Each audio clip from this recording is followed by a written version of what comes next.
Welcome to the Coffee Break Show. Today, we're going to have part two of our conversation with Jenn Wolowich Widney. And she was on the show, I don't know, about 8-10 weeks ago or something like that. Welcome back. And we're going to be talking about women and financial fundamentals, fairness, and financial well-being. So, of course, we always have to hear the music. We'll be right back.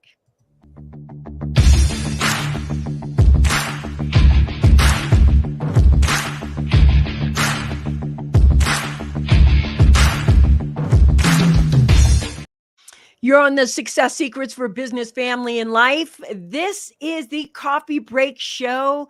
Jenn, welcome back to the Coffee Break Show. I'm so happy you're here. Thanks, Vickie. Thank you for the invite. I'm happy to be here. Oh, yeah. You know, the last time you were on the show, we had so many comments, so many people talking. And I remember thinking I wanted to bring you back to go deeper into financial wellness. And a lot of people don't really understand what financial wellness is. And you did so well at that. And so we were talking about getting financial fairness, not just wellness, but financial fairness. And some of the fundamentals that are happening and the statistics that happen around divorce, around the fairness and equity of having a marital agreement in the beginning.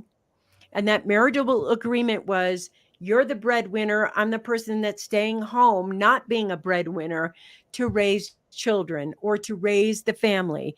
And so in that agreement, then when things don't go according to plan, which nobody ever expects, and there's suddenly well, you didn't work, you didn't make any money, and therefore you don't get anything.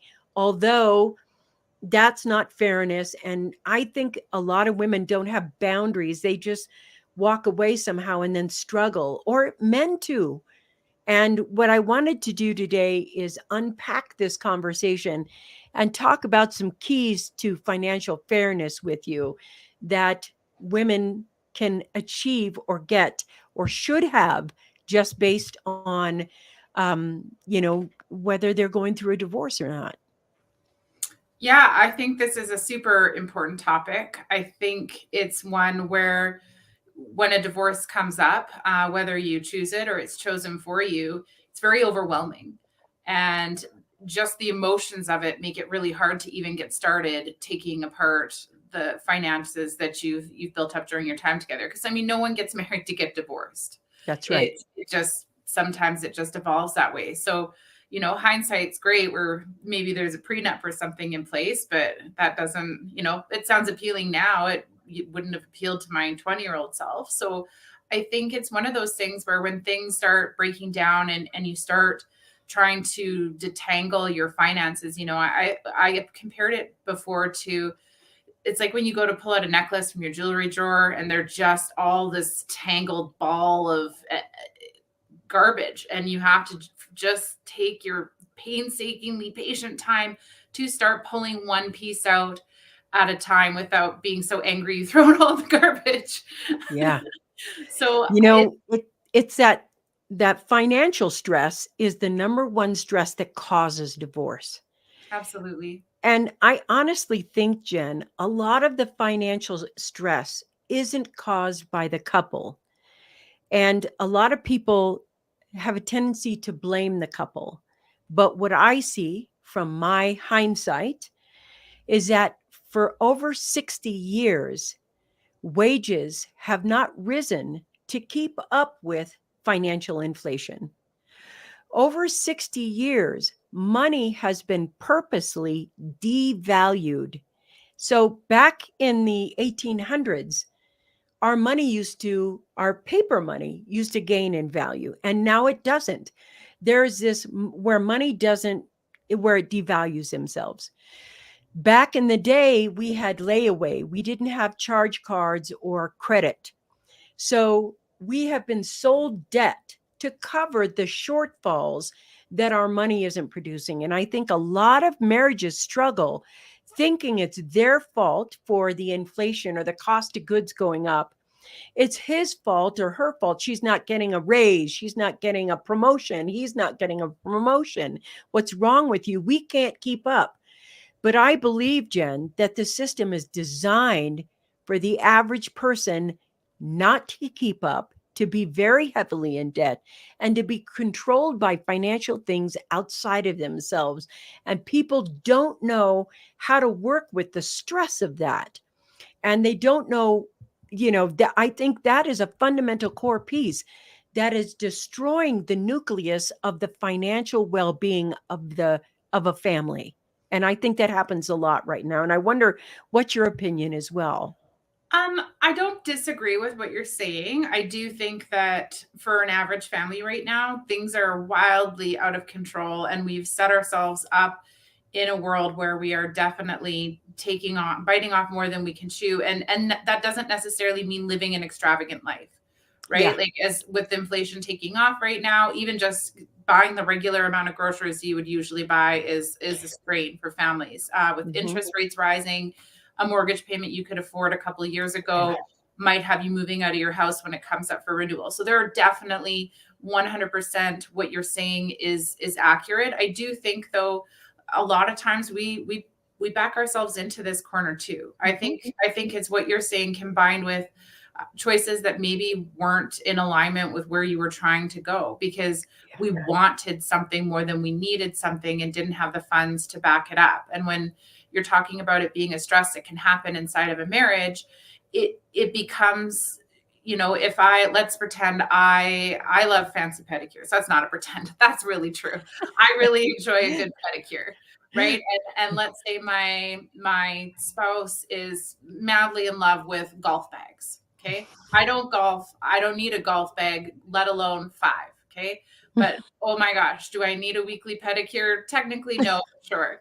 So when it comes to that, if we're stretched already for money and I go spend $100 on a pedicure, that feels really out of alignment through his eyes. Whereas if he's buying a golf bag for a game that I don't play and I don't enjoy, I'm thinking, why are you doing that? You're taking away as well. So it's really starting to unpack, like, what's important. Are we prioritizing our family goals, and then leaving some money on the table, hopefully, to be able to do the things we want? Where if, like, let's say both partners each get $200 a month, let's say, to spend as they please. If I want to spend my $200 on Skittles, I should be allowed to do that without having any backlash. And if he wants to spend it on Mars bars, I don't know why.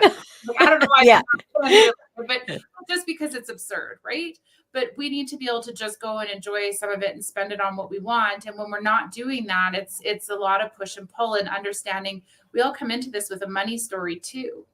Right? Like, what happened in our history that, that makes Skittles so important to me, right? Or what, that kind of stuff, where maybe golf was something that your spouse did with their dad growing up, and their dad has since passed, and blah, blah, blah, right? So having some money in that family budget to make sure that there's some golf happening is more than just a game. Right. Yeah. So it's really understanding where that's coming from and understanding your partner so that you're on the same team, so the power struggle that can show up in money, whether that be from the outside or from inside, it just gets exacerbated when you get a divorce, because now no one's friends, right? That's right. You are getting along and there is still love, but now when you're getting a divorce, the gloves are off. And it's trying to keep your emotions in check and not let them get in the front seat of that bus. Cause, like, at that point you're driving it off a bridge. If the emotions are what's driving that bus through the financial disassembling, I guess, of your joint life. That's so true, Jenn, because one of the things I know is that the person who wants the divorce is not as invested as the person who didn't want the divorce. And what has a tendency to happen is that the person who doesn't want the divorce drops their financial boundaries, or drops their boundaries, period, hoping to get the marriage back on track. And the person who is ready to leave, they don't have that. They're more probably have thought already about the boundaries they want. They've thought already, what can I do? What can I do? What can I do? And getting to the point where there's financial fairness is different from the 2 points of the view of the people inside the relationship. Now, it is a known fact that women have a tendency to fight for the marriage versus give the marriage up, even if there's been cheating or something. So I really want to talk to women because they're more likely to give up their financial boundaries than men are to give up their financial boundaries. Men would be a little more boundary strength and probably a little more fighting in court. Although I think there's a lot of unfairness in the courts towards both parties. Men for the ability to see their children and have them on a regular basis, and then for women to get financial fairness in all of that. And this is such a gentle conversation because I know there's somebody out there listening right now who's going, yes, I'm going through the same thing right now. And either I'm ready to leave and I want to figure it out, or I want to try and save my marriage and I'm not ready to do that. So we have to get to the point where the boundaries inside of the fairness equation is the first thing we address. And what I want to do is talk about, what do you think 3 key points of fairness? And I'm going to try to make them unisex. How's that? Just financial fairness for both men and women. And 3 principles. If you were sitting down with a couple right now and they were like, hi, we're getting divorced and here's our finances and everything else, what do we do? And I know this is a heck of a topic to dump in your lap, and I didn't give her any question. I just asked the question when we're in there. So I know right now she's got logs of heat under her seat. So, but I want to be able to share this with Jenn because Jenn is so good at being able to talk about financial fairness. And in a divorce, how do we accomplish that? Oh, that's a loaded question. Holy That's a smokes. lot.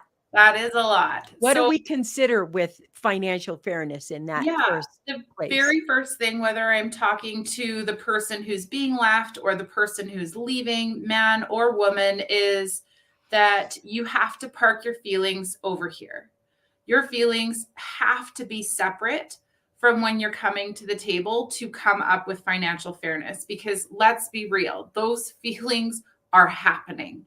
But if we bring them to the table, it's not, you're most likely it's gonna be unfair to everybody other than the lawyers, right? And that means all the feelings that surround, well, they cheated or he lied or whatever, that they're so strong, whatever that is, that's the thing you're saying, let's move it over here. Yeah, you have to, and it's easier said than done. I've walked this path. I had a lot of feelings. However, they have no place at the table, because when you're filing for divorce, when you sit, like hypothetically, when you sit in front of a judge, which I've not done, we've managed to get to the other side of this without doing that. But when you get to that part, they don't care how it happened. Right. So like you said, like if there's cheating, if it's just you fell out of love or whatever it is, the reason for divorce is completely independent of the Irrelevant. financial arrangements. So when we approach our agreement, if your ultimate goal is fairness, the feelings have to be parked. It doesn't matter if you're a man, it doesn't matter if you're a woman, if you're choosing the divorce or not. If you have any chance of this coming out fair with most of your finances intact, you have to park them. You can have them with your, I mean, I had friends to call for that. I had all my feelings, I said them all out loud, but they were not a part of the financial discussion because they were completely irrelevant at coming to the conclusion that was fair. So yes, I joke that I think my ex and I bit the ends of our tongues off a few times, not saying things that were irrelevant, that we were feeling inside. But they have no place. Did I have some things I wanted to say? You betcha. Am I sure he had some he'd like to share? Oh, I have no doubt. But they were not welcome at the table. And I think that we did a really awesome job of just going, okay, logically, what's fair? In 10 years from now, when this doesn't sting in the same way, or, when we're established in our new lives, so to speak, with, whatever that looks like, what can we look back on and think is fair, right? Is it fair that my kids look back and go like, oh, well, after dad left, like things were a struggle at mom's house and we didn't always know if we were going to have food and we had to move into a 2-bedroom apartment and share a bed? Or is it fair that they look back and go, oh, dad had to live in a basement suite on and couch surf and we never got to stay at his house? Like, that is not fair. In the moment, sure, I'm sure he's like, you can figure it out. Like, have a nice time living your car, right? And I'm probably thinking, great, throw a mattress down at your mom's house, like have a nice life. But those feelings go, like they subside and then we become rational humans again. So it's just parking the irrational thoughts or the rational thoughts that just don't have a place at the table to get through that part. In other words, what she's saying is divorce is not the place for you to get revenge by being financially anything.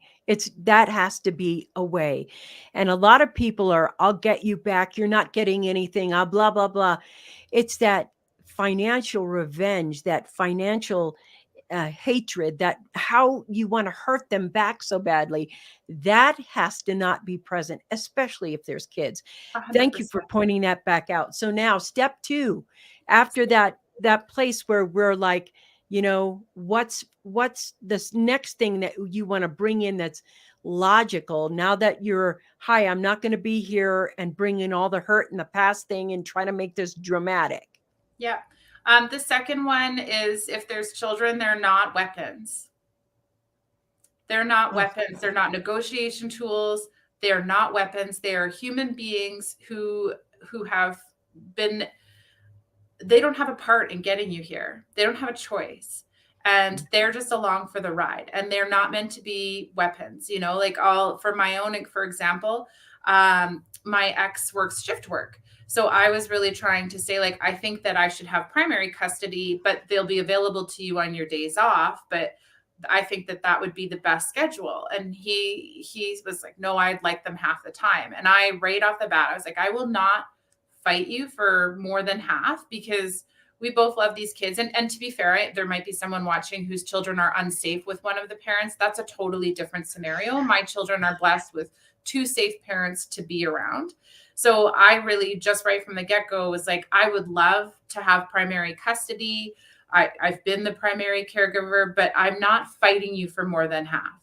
So if you're willing, like if he was willing to say like, yeah, you know what, with my shift work, like I think that works, I would have happily accepted it with open arms. That wasn't what he wanted. So I was like, well, they're not a weapon. Like they're not a negotiation tool here. They're half mine, half yours.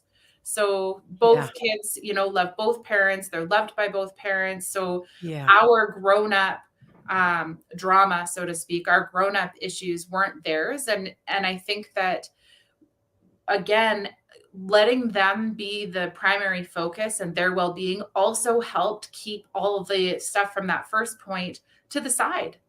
Yeah. My children are better off with a dad who has a house, who can order them a pizza, and they're better off with a mom who has a house and can order them a pizza. Yeah. Everywhere they go, they know they can have, a warm place to sleep and feel loved. Yeah. Safe and loved. Thank you for saying that, Jenn, because so many children get caught in the war of the parents, and one of them knows that they use the children to hurt the other. That's the revenge thing that has to stop. Children are not weapons. I got to say, when you said that, my heart just melted because this is not, children are not there. That you said they came along for the ride. The divorce is so painful for them. And a lot of fathers, I think, drop their boundaries as well in this area just to have time with their kids. Just to be able, and Jenn, I want to commend you for being the example right now of saying the shift work. And I worked with them because healthy kids can happen in divorce if these 2 parents have moved some things aside that have been so they're no longer traumatized. I love what you said. They're going to feel better if he has a house and can order a pizza and you have a house and can order a pizza, and they feel loved and seen and supported by both parents. And I think women who are like, if you don't give me this, you won't see the kids again, or I'll make sure you never see the kids again. That's horrible. And that's vengeful. That has to stop. And I love that you said that. So there's two things. Your really hard, ucky, angry, horrible feelings that you want to be cruel and you want to be mean to your partner. One, that has no place in the settlement of this. Number two, don't use your kids as weapons. Don't be trying to make it so that one parent is suffering and the other one isn't just because you're pissed off. Number three, this is where we're going to go for this as well. What's the third thing there? The third thing, when you're starting to separate your finances, like I always say, go black and white. Make a spreadsheet. The second you know a divorce is coming, we're taking screenshots of banking. We're making sure that we are transparent and truthful, because one of the easiest ways to park the drama is transparency. So it's honestly, like, I just walked a client through this. I was like, you know what? We are coming to the table in black and white. We need a spreadsheet of your stuff. We need a spreadsheet of his stuff. I'm not a lawyer, so I certainly wasn't helping them get through the final stages of that. I was just helping them get their spreadsheet put together. But it's black and white. And in this conversation, there was a lot of, well, I don't know if I'm going to ask for that, or I don't know if he's going to want that. And I'm going, that's fine. We have to write it down, because we also don't want to get 5 years down the road and go, I didn't know that there was that much money there, or I didn't understand that. So if you're making decisions to not split your marital assets half and half, you get to decide whatever you want. Like whatever agreement you come to, fine. I joke, like, if we wanted to put in our separation agreement that every Monday morning he was to send over a pony to take me for a ride, we get to put that in there, right? But we get to put in there, we need to walk into these decisions fully informed, right? If both partners have pensions, how much are they worth? If one partner has a pension, how much is it worth? What's the equity in the house? What's in the RSPs? We need to see everything to be able to make a choice to say, like, okay, actually, we can finesse this a little here and a little there. But if we're not doing that from an informed position, that just leads to resentment down the road when we find out, like, whoa, I thought the pension was worth $100,000 and it was worth $500,000. That's not fair.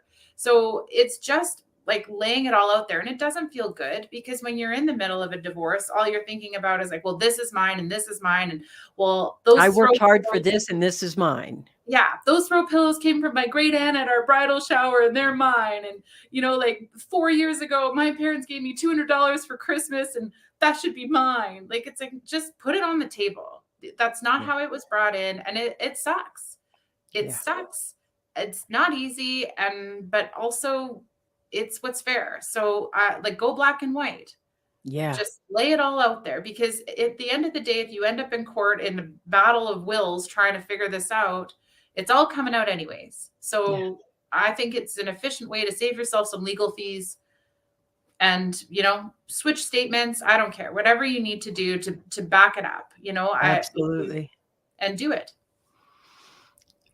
This is such I love this conversation, because there's two things that's happening for me. One is I remember my mother and my father's divorce, and I remember having to separate. And I want to talk a little bit about something called step parenting, when you blend families and you blend that marriage. And I think one of the things Jenn said up front, and I think she would probably be able to help you figure this out if you're thinking about it, is when you blend two families together, those agreements can be made upfront before you get married, the agreements of what you're going to do.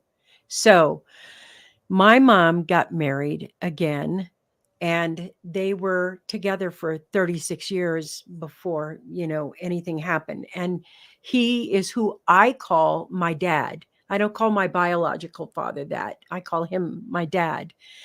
There are still children involved that still see this person that is not actually the biological father as father. Now, some families are smart. The dad adopts the child, or, whatever that is, that, because it could be that maybe this one spouse died and you fell in love again, and he has kids and you have kids, and now you're blending that marriage together. But there are some fundamentals in the financial areas, whether you're ending or starting a relationship, that I think can be laid out in the beginning, which we're sometimes so in love or so happy in the beginning that we don't think about that. Or at the end of it, we feel so guilty, so bad, so wrong. What did I do wrong that my marriage fell apart? What did I do wrong that this happened? What did I do? What did I not give you? What did I didn't provide? That is so stuck, especially with women. They always think everything is their fault. But when you get to that point where you're talking about what Jenn's talking about, don't use your kids.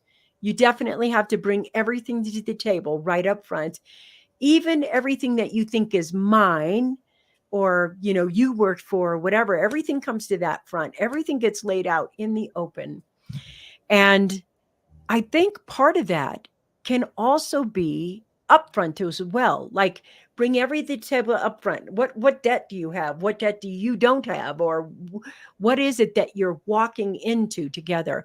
And I'm wondering if you can address that from the standpoint, like, what if they're starting and it's a blended family, or what is it that they should account for with you, and what can you help them with in their financial fundamentals at the start as well as the end?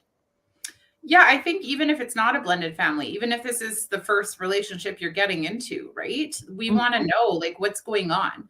I mhm. was, when I met my now ex-husband, we were in high school. So I was 15 years old. He was 17 or 16 and 18, whatever. So, Yeah. I mean, at this point, we didn't have assets or liabilities or Yeah. anything, right? The fact that he lived with his parents wasn't a red flag. The fact that he could drive was like, woo, I've hit the mother load. Like, I'm no longer just going, oh, this guy can drive. He's a keeper. So, things change. However, it's not always that you find somebody that you think you're going to spend your life with when you're 15, right? So it's coming into it going like, what does that look like for you? Because sometimes we're going to take on a partner, warts and all, right? Where we're going, you know what?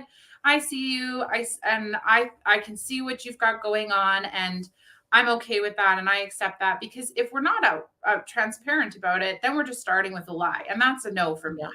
Yeah. However, I'm also coming at this going like, okay, well, I'm almost 40.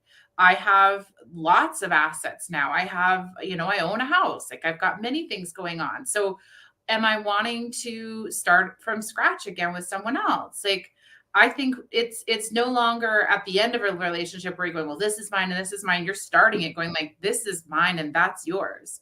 Right. Mhm. And I think there's something really beautiful about being able to say, like, let's put this black and white. This is what I'm showing up with. This is what you're showing up with. And God forbid anything ever ends. Like, we get this and then we split what's left. Because marriage is, what happens within your marriage is meant to be shared. If you're bringing it in and then that marriage ends, like, you should be taking it with you. So sure, if you're starting out as children, literally everything is half and half because we both brought nothing. That's I had right. my parents' old couches, he had his parents' old coffee tables, like, yippee. Yeah. Right? So but it is trying to just figure out, and starting with the truth is where it is, right? And if you're meeting somebody who does have a lot of debt and you have a lot of debt, well, maybe you guys are walking a similar path and it's going to be a great fit. If you're meeting somebody who has a lot of debt and you don't, couple of questions, right? Are they, like, how do they feel about that debt? Does it bother them? Does it bother you? What does that look like? Is the expectation then that you're helping them pay it off? Are they paying it off? Are you taking that on, or are you just living lifestyles that are so different that that's just going to be the thing that drives you crazy 10 years down the road and you end up getting a divorce anyways? Right? Because I can't imagine if you've got somebody who's always had debt and is indifferent to having it, Oh, that yeah. that's going to be a lifestyle match for somebody who's accustomed to not having it and not living in debt. So, and it's not to say we're defined by our financial status, but Yeah. if, the thought of going to a store and just charging things that I don't have money to pay for, I'm not going to sleep well at night. So I'm not going to be a great match for somebody who that Mhm, doesn't bother, right? Or vice versa, right? If I'm like, oh, I got to save for that first, and they're mhm. more spontaneous and whimsical, they're going to be going, "God, like, you lighten up, right?" So I think Mhm. when you're starting, you gotta black and white, same thing, right? Here's what this looks like. This is how I feel about it. What are the expectations on how this will look? Especially because there's other layers of complexity there. If you're both coming into this and there's a kid from a previous marriage, but then you have a kid together, maybe you're a stay-at-home parent again, Mhm. right? So then what does that look like? If now I'm on, if I'm on maternity leave or raising a kid again and I have debt that I need to pay off, but I'm no longer earning an income, who's paying for that? So it's just starting Yeah. to open that conversation and have that dialogue, because like blending families has so many, I don't want to say issues, but complexities to It deal with. does. Yeah. And I always think honesty is the best policy. It's all coming out anyways. If you're starting a relationship thinking someone's never going to find out about your debt, it all comes out eventually. So, like, if someone's going to take issue with it, now's the time to find out before you're even until you're that tangled up necklace that This is so beautiful, but I'm looking at the marriages who are stressed out and don't want a divorce and think that may be the only solution. And one of the things that I do that I really like doing that I'm not sure where I learned from, probably my dad, but um, when I sit with somebody, I always ask them, what assets do you want to build? Always usually it's the first asset you get, maybe your home. But really, the first asset I think you get is the ability to acquire more assets. So, the skills that you have, the things that you do to acquire more assets. So, in the beginning of a relationship, I'm like, what do you want? Not just in the relationship. Well, I want faithfulness and I want to have sex this many times and I want this many kids and I'm talking about what assets do you want to build together? What fundamental foundational assets that you build together? This is why I think Jenn is so important in this conversation, because when you build those assets, you are alleviating the financial stress. And I see my internet is wonky right now. It'll be back in a second, guys. It's just, I'll be pixelated for a second, but I'll be back. But what kind of financial beginnings do you think? Now, there are two or three types of marriages we've talked about. One is I married my childhood sweetheart and we started at zero, and everything that we did, we built together. Then we started with the mixed or blended marriage, which is, I have, whether you have kids and they have kids, or she has kids and you have no kids. And what do you want to create together? It's like everybody talks about what they want to create in their marriage. I want honesty. I want this. I want that. I want the other. And the thing that they don't talk about is, and it's how do we create wealth? How Mhm. do we create assets? Because if you start with that conversation, over the years, you're building wealth and assets. And the chances of you running into this financial glut or the possibility of divorce, etc., you're splitting assets and not splitting all the debt all the time. And I think coming into that saying, I think, Jenn, what you just said is so important. What do you got on the table? Let's see what you got on the table. And for those of you who are like, yeah, debt, I don't care about that, fine. Then you need to, if your partner really gives a crap about it, because I know I do, I don't like it. I'm a zero debt person. I'm very into the feeling of freedom there.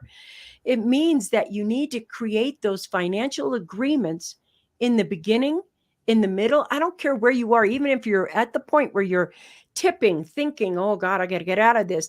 You need those financial agreements right now. And it doesn't mean you sit down with yourself and your spouse and go, we're going to have financial agreements and we're going to do it now.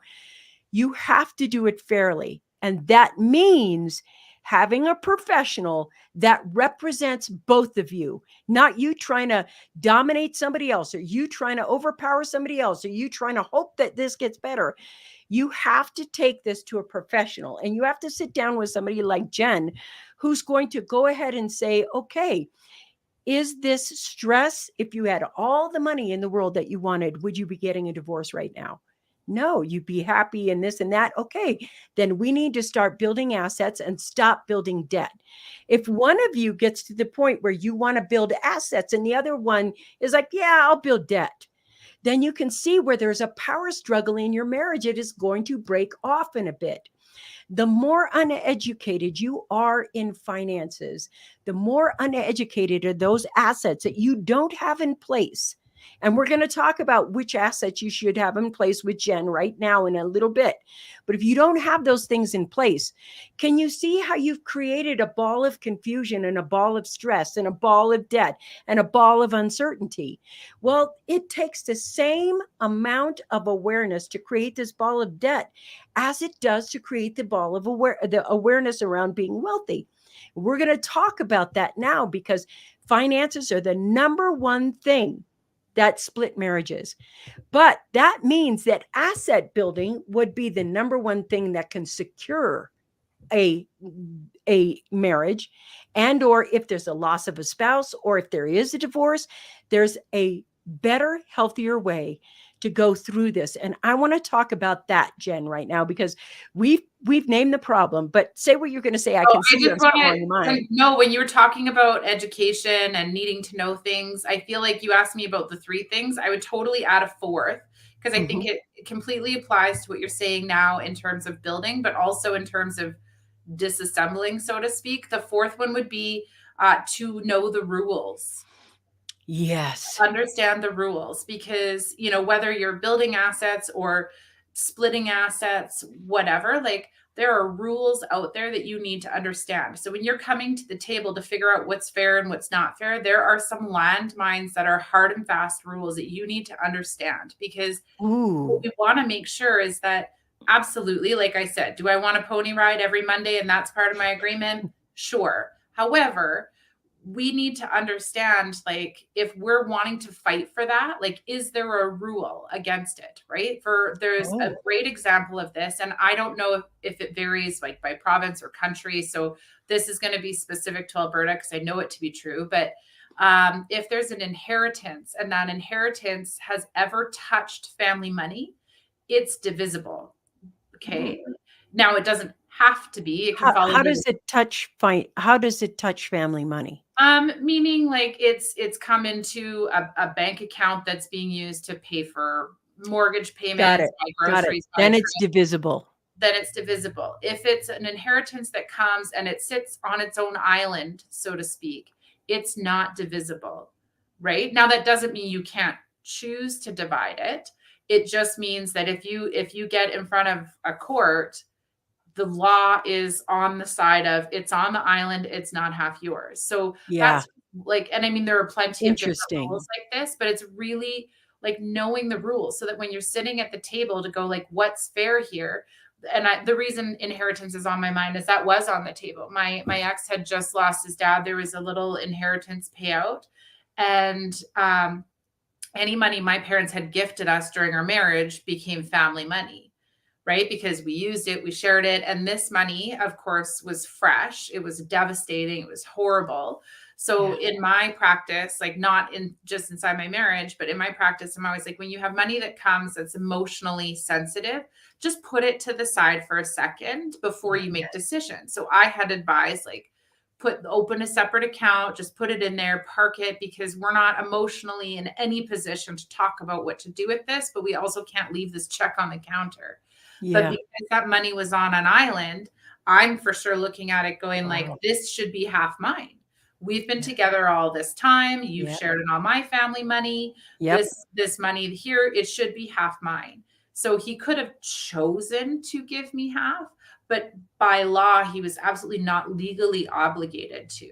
So understanding the rules on that, did I have feelings about it? Oh, called up my friend. I want to let you know, this is exactly why you want the professional. If you sit down at the table without a professional, you are not being represented well. Full stop.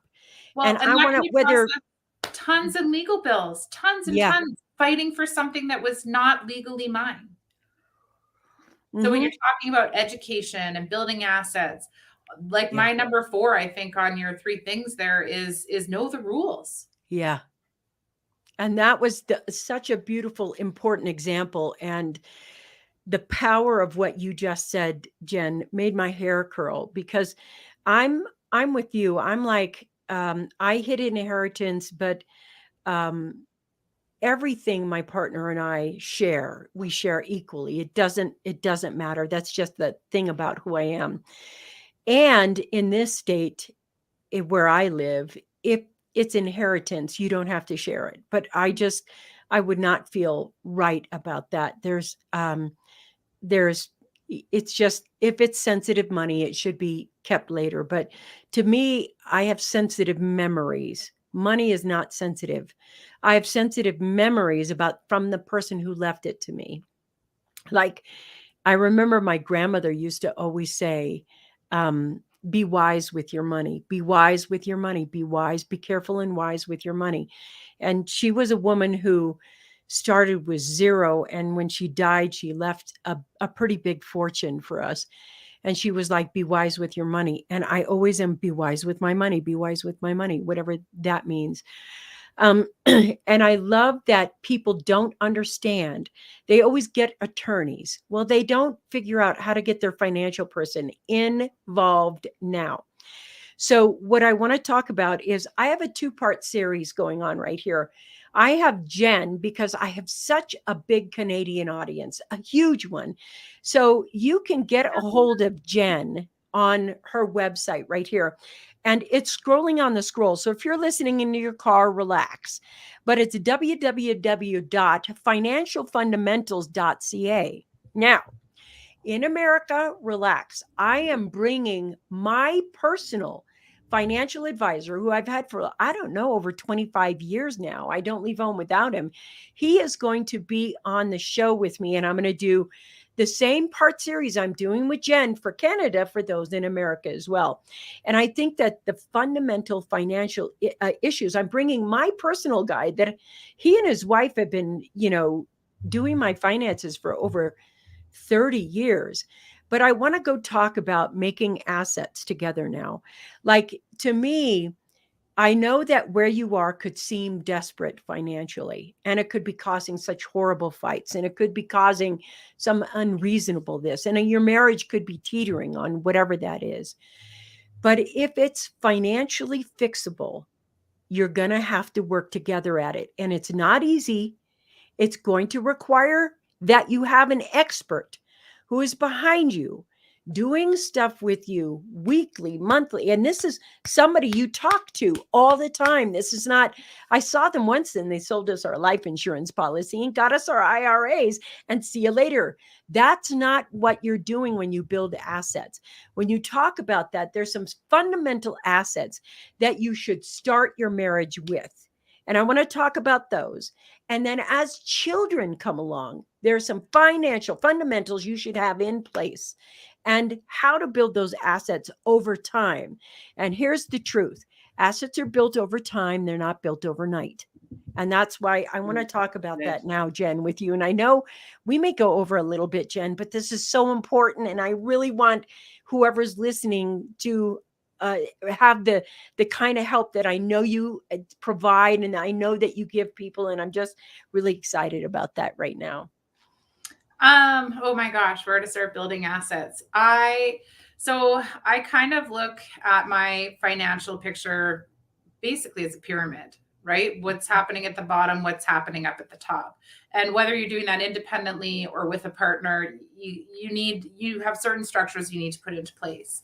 The foundation of my period or my pyramid is life insurance, critical illness insurance, because I can build up all the assets in the world, but the asset that has the most value to myself and the people that I love is my income. Yeah. So, and if I'm even as a stay-at-home parent, I also had life insurance because, if something happened to me, then there's a financial cost to the free services I was originally providing in exchange for hugs and slobbery kisses.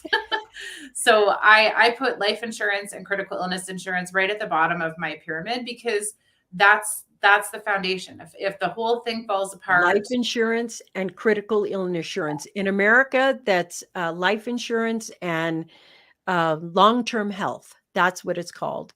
yeah. So I agree with that.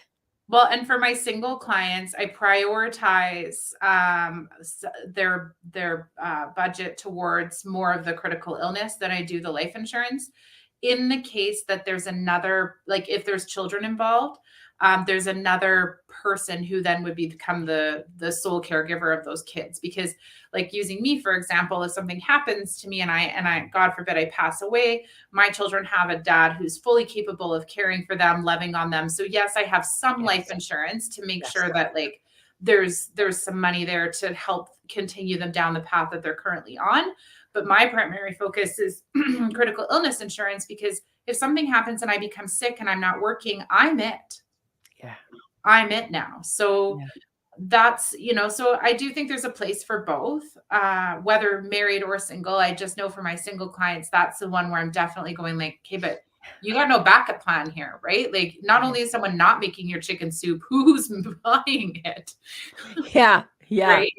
And So, I want to add something that I did personally that I think is important. So I had assets before I got married. So I didn't know when I was going to get married. And at one point, it wasn't even legal for me to get married. So here's the deal for all those gay couples out there. So you buy a house, you own assets already. I got life insurance before I got married because I had assets. I bought the life insurance policy because what I didn't want is if something happened to me and these houses were here that I owned and everything else. And I suddenly was like, I will these houses to my nephew. And he didn't have the means or wherewithal to pay off these assets or doing anything else. I had it there. I left the system in place. Now, when I got married, I moved the beneficiaries. I've had this life insurance policy because everybody says, Jenn is like, when you get married, the first thing you have that life insurance policy. I had it before I got married because life insurance is a type of insurance that it's like, it's great if you have the asset, but if you can't protect that asset when you need a break, like perhaps an illness happens or you have a surgery and you're out for 4 months, it's not an easy surgery or whatever that care is. I had that life insurance already in place before I built the assets. As soon as I bought the asset, I bought the insurance to protect whomever I was going to give the asset to or when I got married, etc. And I think this is so important because we always are told get that life insurance after you get married. But here's the point I know. My life insurance doesn't cost me as much because I bought it when I was young. And that's the whole point. It's like, how they say that time value of money, you want to start investing as young as possible. Well, that's the same with insurance. If you get insurance, you lock that price for like a bajillion years, lock that early price when you're healthy and everything is good. So that I had it. And I know there were so many people that had a heart attack unexpectedly in their 30s and they didn't qualify for insurance then. To me, I'm like, get your insurance while you qualify. It is part of building that asset. Life insurance, in my opinion, when you leave mom and dad, you're out of college and everything else, and you start your career and you buy that first house and you're not married, you need insurance anyway. And that's my insurance. I already have it. My son had it before he was even 10 because now when he's 70 years old, he's going to pay the exact same amount he paid as a 7-year-old boy.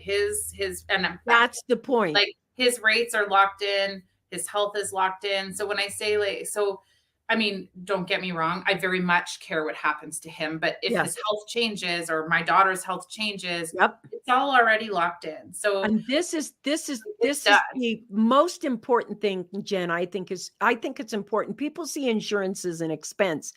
Not in the financial house. It is the asset and the foundation that protects all other assets. And I love that you said that about having it for your kids. And now when he's 70, it's the same price as when he was 7. Well, this is the point of doing that now. And like our community horrifically just suffered the loss of, in two separate occasions, two different families, of one boy who was 7 and another who was 13. And Yeah. I mean, obviously everybody's devastated. No parent should ever have to bury their child. But as you can imagine, these parents are not working now. Yeah, Right? they Because can't. They're so who devastated. function, right? You don't know how to exist in a world where your kid doesn't, right? So Yeah. not that I'm ever being like, insure your children just in case, but also like, I have a friend who lost her 8-year-old son, and she did have a contract, an insurance contract for him, and it bought her the ability to cease to be human for a while. Mhm. Right? Because I can't even, I Yeah. don't even have words to say what that must have felt like. But that insurance money just let her decide that she was not ever turning the lights on. She wasn't eating food. She wasn't going outside. She wasn't going to work, because nothing makes sense. Yeah. So yes, like my hope is that my kids live long, happy lives, and as it is for Yeah. everybody. But also, like, God forbid something happens, right? Yeah. Then there's money to just let money not be a thing that's on your mind, It's right? so Where you true. can just cease to function. You can be wherever you need to be or whatever. So I think regardless of whether it's a child or a parent or a single person, there is an insurance need, and that starts at the bottom of the pyramid, because anything we're building completely relies on our health and our ability to earn an income. Yeah, and I think that's such a powerful thing that you've said. It is all about that. And I know for myself, what I liked about having the insurance policy is, as I acquired more assets, I had to have more insurance to grow that insurance. And this is why I see my financial advisor as my asset and wealth builder. And so what happens is, when I call him and I say, I'm underinsured now because I have a policy worth 500,000, but now I have 1 million in assets. Yeah. How can we cover that? And instead of having to write a new policy, he just adds the rider onto the policy that's already in existence. And so the thing is, it's just a responsible thing. And as my assets go lower, et cetera, as long as I have that window to play with in there, I know how much insurance I have, I know it's there, et cetera. And of course, the beneficiary pieces, I make sure I go online, I look at my policy, make sure, and I do it because mistakes happen. And so I want to let you know, I've had this policy for, I don't know, I must have been in my late 20s or early 30s or something. It was really long time ago. And so now I looked at it, and in the beneficiary were two people. I didn't even know who they were.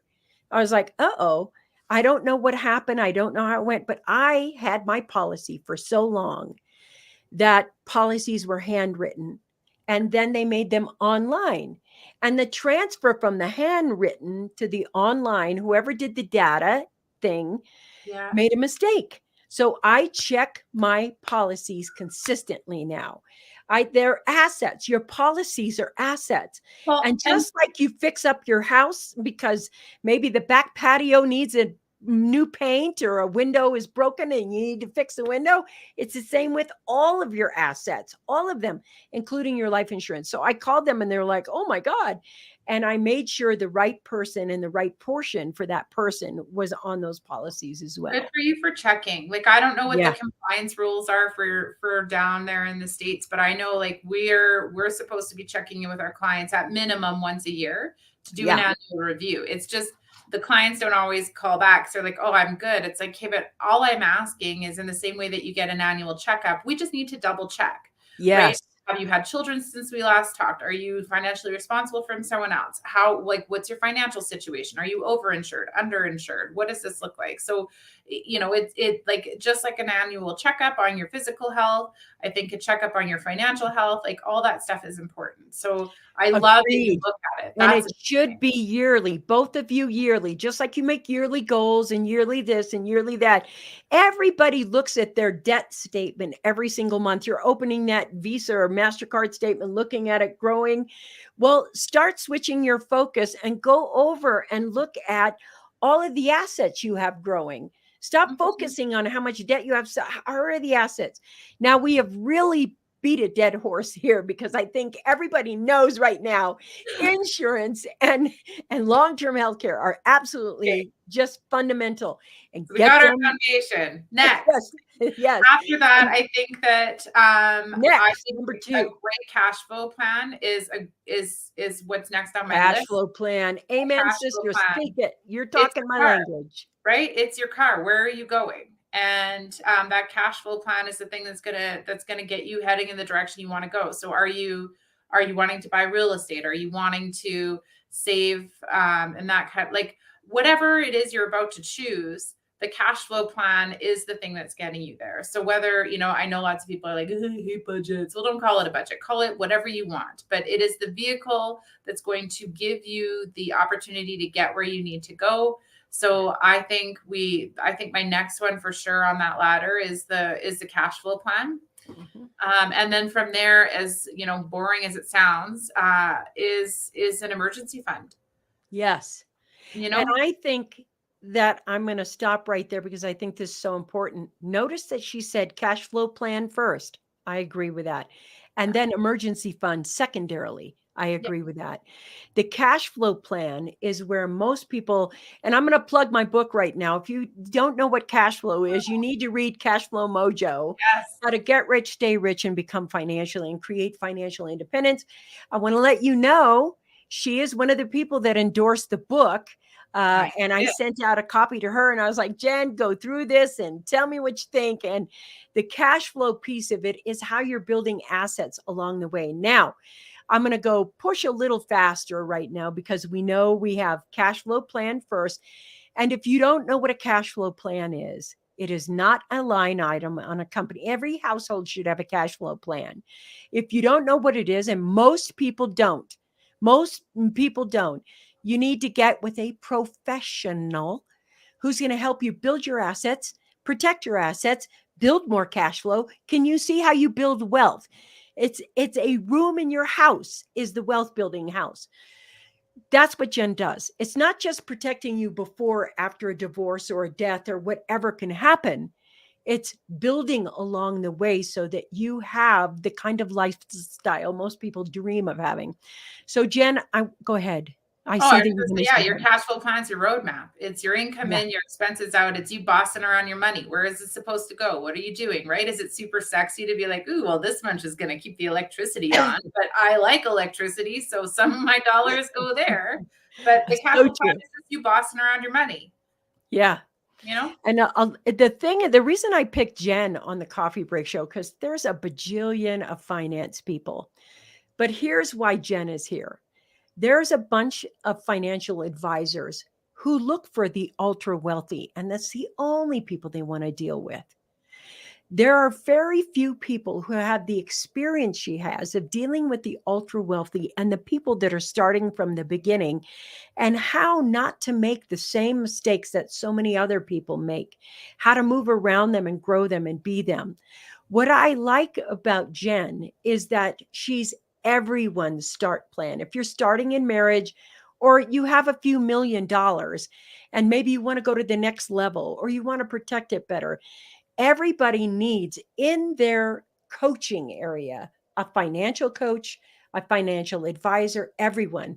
Just like I have advisors all around me. I have business advisors, I have legal advisors, I have financial advisors. The way you make more money is to work with people who are going to help you raise the bar and help you get more money and make your money work as effectively as possible. And if you do that together in your marriage, you will have found something. I got to say this story. Jenn was talking about, it's not super sexy to say, okay, how much is in our emergency fund? And I remember when we first went, every single month we looked at what was happening.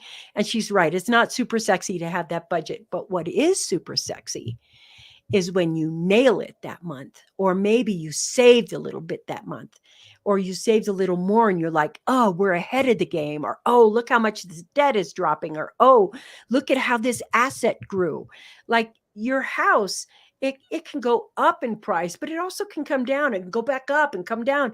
It's like when you get to the fundamentals where you're watching your assets develop, your marriage has a feeling of teamwork.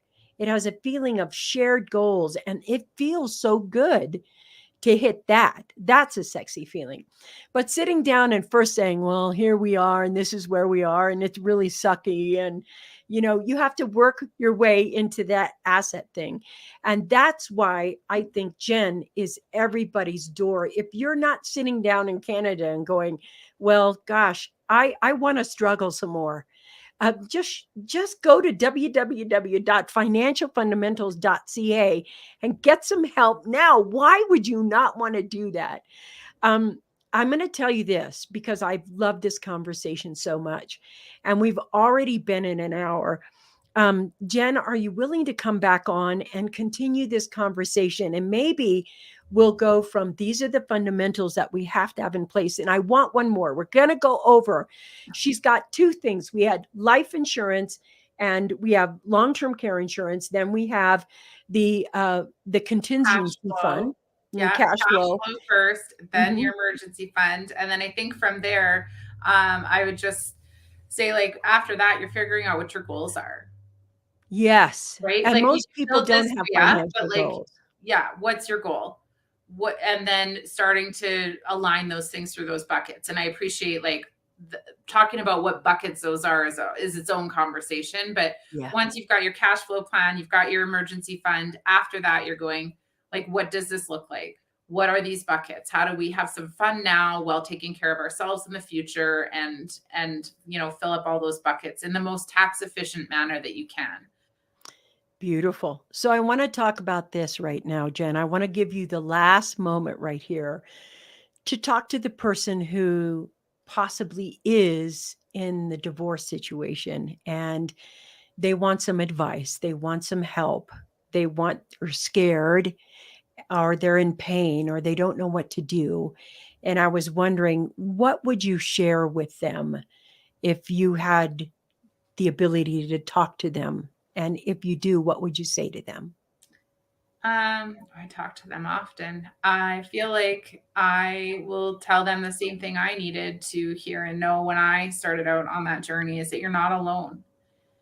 And I think when this happens, we feel like we're the only people on the planet it's ever happened to. And it doesn't matter if you have 100 friends or one friend or no friends, you feel alone and you feel afraid. And that you don't have to be ashamed or embarrassed or any of the things that you might potentially be feeling, because you're not the first person who's walked this path, and time is your friend. So understanding the rules, starting to educate yourself, finding whether it be a professional help or a really good friend to speak to about your feelings, to share the hurt, in addition to building a dream team of professionals who can educate you on the financial rules and what that might look like. But thousands, tens of thousands, millions of people have walked this path before us. And I know in those initial moments, it's hard and it's scary, and you just feel alone. And I think what I want everybody to know who is having those experiences, man or woman, you're not alone if you don't choose to be. Yeah.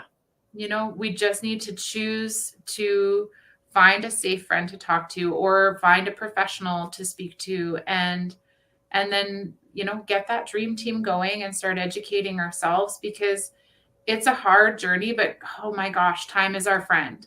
I am 3.5 years, I'm getting close to 4 years here on the other side. And, for days, maybe even weeks after it first happened, friends would check in and say, how are you doing? And I would say, well, I didn't die. Because it just was that painful. I thought, like, I would wake up shocked, like, wow, you can't die from that much pain. Is that even a thing? Now, like, I can't even imagine how that not happened. I have had some of the most beautiful opportunities that I never could have imagined were possible for me. And just really incredible things have happened. So I didn't know I had to go through the fire to get here. But that like time is your friend, and what is painful today won't always be painful. Oh, God, thank you for saying that. That's just amazing. So, I want to let everyone know that if you want some time with Jenn and you're in Canada and you're thinking, I got to work with this person, whether you have, you know, thousands of dollars or millions of dollars, www.financialfundamentals.ca. And if you're listening to this on Pandora or iHeartRadio or wherever you're listening, relax. It's in the show notes and the web address is on the scroll down below.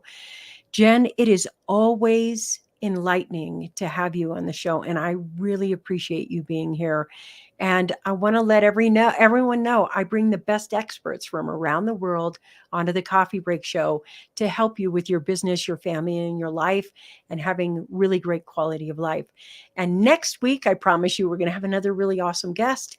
Jenn, thanks for being here, and Thank you. I will see you guys next week.